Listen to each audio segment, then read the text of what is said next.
Muita gente sonha com a casa própria e muitas vezes a conquista desse sonho passa por um financiamento. Então, nesse vídeo a gente vai explorar os diferentes tipos de financiamento imobiliário, as características de cada um, enfim, uma porção de coisas que vão ser muito úteis para você que está pensando em entrar em uma dívida dessa magnitude. Então, se você quer saber mais sobre financiamento imobiliário, já deixa seu like, fica comigo até o final desse vídeo e bora descascar esse abacaxi? E aí, tudo bem com vocês? Se você ainda não me conhece, eu me chamo Guto, eu sou formado em Administração pela UFSCar de Sorocaba e está começando mais um vídeo do Guia Básico de Educação Financeira.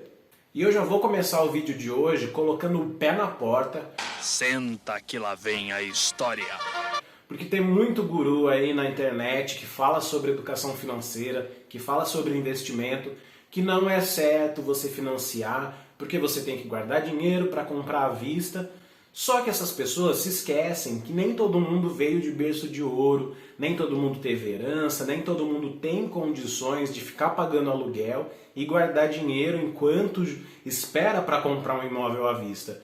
Então, a gente tem que tomar muito cuidado quando a gente fala dos sonhos das pessoas, porque a gente não conhece a realidade do outro. E é muito fácil a gente cagar a regra para o outro quando a gente não conhece a realidade, quando a gente não sabe o que acontece na vida daquela pessoa. Se você acompanha o meu canal, você já sabe que aqui a gente não fica falando o que é certo, o que é errado, mas a gente te dá características, a gente te dá informação para você tomar a melhor decisão para você, e não com base no que alguém acha, no que alguém falou, enfim. Então, Guto, vale a pena financiar? Olha, sobre essa questão, o que eu te digo é que vale a pena a gente lutar pelos nossos sonhos. E se o seu sonho é ter um imóvel próprio, então vale a pena financiar sim. O que você tem que ver é se a parcela desse financiamento está de acordo com o seu orçamento. O ideal é você destinar no máximo 30% da sua renda mensal, da sua renda familiar mensal, para esse financiamento, como se fosse um aluguel mesmo. Então, se a gente for colocar na ponta do lápis, é lógico que comprar à vista sempre vai ser mais vantajoso, você não vai pagar juros e tudo mais. Mas não é a realidade do brasileiro. A gente sabe que a maioria das pessoas não tem condições de comprar um imóvel à vista. Então, se você precisa do financiamento, recorra a ele, pesquise as melhores taxas, consiga um contrato que está dentro do seu orçamento e conquiste o que você deseja. Bom, feito esse desabafo, então agora a gente vai falar das características do financiamento imobiliário que você precisa se atentar antes de entrar numa dívida dessa, que é uma dívida grande, uma dívida longa. Então fica atento a todos os pontos para você fazer tudo da melhor forma possível. E uma das primeiras coisas que a gente tem que ter noção em um financiamento imobiliário é diferenciar juros de amortização. Quando você for pagar a parcela do seu financiamento, essa parcela vai ser composta dos juros e da amortização. A amortização é justamente o valor que você tomou emprestado do banco. Ou seja, supondo que você emprestou 100 mil reais do banco, todas as vezes que você for pagar uma parcela, você vai estar pagando uma parte desse saldo devedor, que é chamado de amortização. Já os juros é o que você paga ao banco por ele ter te emprestado aquele dinheiro. Ou seja, o banco precisa ter um lucro sobre aquela operação, porque ele é uma empresa, ele precisa disso para sobreviver, para pagar seus funcionários, enfim. Dito isso, então, você precisa ficar atento a 3 fatores muito importantes. O primeiro deles diz respeito justamente à amortização, e é o sistema em que o seu contrato vai ser amortizado. Eu vou explicar isso direitinho para você daqui a pouco. Outro ponto que precisa de muita atenção é o sistema de financiamento em que você vai se enquadrar. E por fim, mas não menos importante, você também precisa se atentar ao índice de reajuste do seu contrato. Como o financiamento imobiliário é um contrato longo, de às vezes até 30, 35 anos, ele vai sendo reajustado ao longo do tempo. Vamos começar falando então sobre os sistemas de financiamento. O tipo mais comum no Brasil é o Sistema Financeiro de Habitação, ou SFH.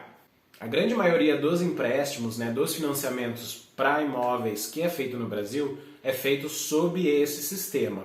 Nele a gente consegue comprar imóveis de até R$1,5 milhão de reais e também é possível utilizar o saldo do nosso FGTS. Você já deve conhecer alguém que utilizou o saldo do FGTS ou para comprar um imóvel ou para construir. Outro sistema não tão comum é o sistema de financiamento imobiliário. Esse sistema já é voltado para imóveis de maior valor, geralmente para shoppings, barracões, imóveis grandes e que precisam de muito dinheiro para serem idealizados, construídos ou até mesmo comprados. E para esse tipo de imóvel não é possível utilizar o saldo do FGTS, até porque quem compra um imóvel grande desse tipo nem vai precisar do saldo do FGTS e quiçá tem um FGTS, porque pode ser uma empresa ou enfim, um grande empresário, um conglomerado, e aí não faz sentido utilizar saldo de FGTS nessa compra. E o terceiro, porém não menos importante, é o Minha Casa Minha Vida, que é um programa habitacional, né, que foi pensado para as pessoas de menor renda para diminuir o déficit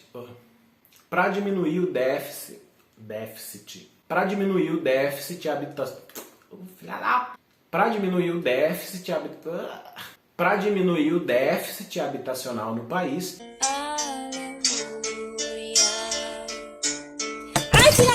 Se você está gostando desse vídeo, não esqueça de se inscrever no botão vermelho aqui embaixo, compartilhe esse vídeo com aquele seu amigo que está pensando em fazer um financiamento imobiliário e deixa o like aí que ajuda o YouTube a entender que esse conteúdo é relevante e entrega ele para mais pessoas. Quanto ao sistema que você vai escolher na hora da contratação, depende muito das suas características, principalmente de renda. Se você for uma pessoa de renda um pouco mais baixa, o Minha Casa Minha Vida pode ser ideal para você. Se você for uma pessoa com uma renda um pouco mais elevada, né, uma classe média, aí você pode utilizar o sistema financeiro de habitação, utilizar o seu saldo do FGTS. Enfim, até aí é mais fácil de você conseguir identificar onde você se enquadra. Depois é que a coisa vai ficando um pouquinho mais complicada, mas também nada que a gente não consiga explicar aqui, então vamos lá. O segundo aspecto que a gente precisa avaliar, então, é o sistema de amortização que a gente vai escolher. No Brasil existem praticamente 3 principais sistemas de amortização e eu vou dar uma esmiuçada em cada um deles para você entender qual compensa mais, qual se adequa melhor à sua realidade. O primeiro deles é o sistema SAC, que é o sistema de amortização constante. Como o próprio nome já diz, nesse sistema a amortização é constante e os juros são calculados com base no saldo devedor. Então a cada parcela você paga a mesma porção da amortização, ou seja, do saldo devedor.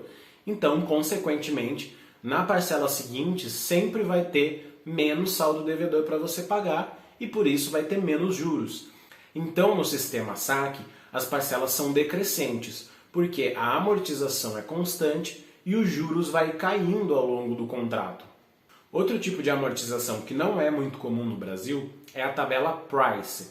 Nesse sistema, diferente da tabela SAC, a sua parcela vai ser fixa. E o que permite que essa parcela seja fixa é que a amortização ela é menor no começo das parcelas e vai crescendo ao longo do contrato. Já os juros eles são maiores no início do contrato e vão caindo ao longo das prestações. Então é como se fosse uma escadinha, onde os juros vão descendo e a amortização vai subindo ao longo do contrato, mantendo uma parcela fixa. Esse sistema talvez não seja tão interessante, justamente por a gente ter uma parcela sempre fixa. Então a gente não vai recuperando, né, o nosso poder de compra ao longo do contrato, ou seja, conforme as parcelas vão diminuindo, como é o caso do sistema SAC. E para finalizar aí os sistemas de amortização, a gente tem também a tabela SACRE, que é como se fosse um misto da tabela SAC com a tabela Price. Nesse tipo de sistema, o preço da parcela vai subir até um determinado ponto e depois ele vai começar a cair. O que acontece com esse sistema é que as parcelas elas são fixas por um período, geralmente de 12 meses. E depois desse período, com base no saldo devedor, as parcelas são recalculadas. E aí a gente paga mais um ciclo que vai ser geralmente de mais 12 parcelas até o contrato ser recalculado novamente. Dentre esses sistemas de amortização, o que é menos vantajoso é a tabela Price, tanto que ela não é quase utilizada no Brasil. Já entre a SAC e a SACRE, há uma diferença pequena, mas ainda assim, no longo prazo, a tabela SACRE se mostra mais vantajosa do que a SAC. Outro fator super importante que você deve avaliar antes de fechar um financiamento imobiliário é a taxa com que esse contrato vai ser corrigido. Em geral, o seu contrato vai poder ser corrigido por uma taxa fixa, pela taxa referencial, pela poupança ou até mesmo pelo IPCA. Mas Guto, então qual é a mais vantajosa? Depende muito, mas agora, no momento, por conta da taxa Selic estar baixa e pela remuneração da poupança ser atrelada à taxa Selic, o financiamento atrelado à poupança está sendo um dos mais baratos. Mas não há garantias que isso permaneça, uma vez que a Selic está subindo aí aos pouquinhos e já tivemos períodos em que a Selic esteve super alta. Já a taxa fixa, geralmente ela vai ser mais alta, mas ela garante uma segurança e uma estabilidade para o cliente, porque ele sabe como que vai ser o comportamento desse contrato até o final dele. Já se você escolher atrelar a sua taxa ao IPCA ou à taxa Selic, no caso da poupança, você não tem garantias de qual vai ser o comportamento dessa taxa no longo prazo. Então é uma faca de dois gumes. Esse ponto é bastante controverso, bastante difícil de decidir, porque pode ser que se você escolher a poupança, você vai ter um contrato super barato, ou dependendo de como tiver a economia, esse contrato pode se encarecer no futuro. Já a taxa fixa, por exemplo, se você escolher ela, pode ser que você tenha um contrato tranquilo, mas depois que acabar todo aquele período, você pode ver que você poderia ter economizado bastante se você tivesse escolhido a poupança. Então é algo que não é fácil de decidir, é bom você parar, pensar, analisar a sua situação financeira, ver quais são as suas projeções aí para os próximos anos e tentar tomar uma decisão o mais tranquila e mais serena possível para você não se arrepender ou se arrepender menos no futuro.